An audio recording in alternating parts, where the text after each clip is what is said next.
ನಮಸ್ತೆ. ಇವತ್ತು ಮಂಗಳವಾರ. ನಾನಿವತ್ತು ಮಧ್ಯಾಹ್ನದ ಊಟಕ್ಕೆ ಬಾಯ್ಲ್ಡ್ ರೈಸ್ ಹಾಗೆ ಚಕಡಿಕಾಯಿ ಪಲ್ಯ ಮಾಡ್ತಾಯಿದ್ದೀನಿ.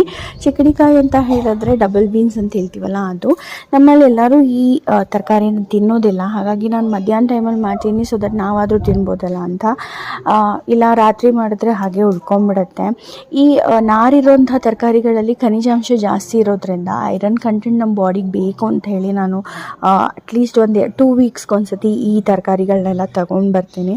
ಸೊ ಹಾಗಾಗಿ ಬಾಯ್ಲ್ಡ್ ರೈಸ್ ಅದ್ರ ಪಾಡಿಗದ್ದು ಬೆಂದ್ಕೊಳ್ಳುತ್ತೆ, ಫಸ್ಟ್ ನಾವು ಪಲ್ಯ ಮಾಡಿಡೋಣ ಅಂತ ಮಾಡ್ತಾಯಿದ್ದೀನಿ.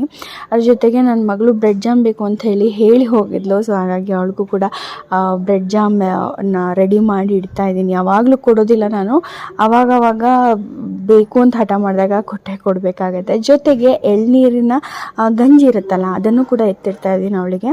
ನೀರು ನಾನು ಕುಡಿದೆ, ನೀರು ಅಷ್ಟು ಕುಡಿಯಲ್ಲ ಅವಳು. ಇದನ್ನು ಎತ್ತಿಟ್ಬಿಟ್ಟು ಅವಳನ್ನ ಕರ್ಕೊಂಬರಕ್ಕೆ ಹೋದೆ ನಾನು.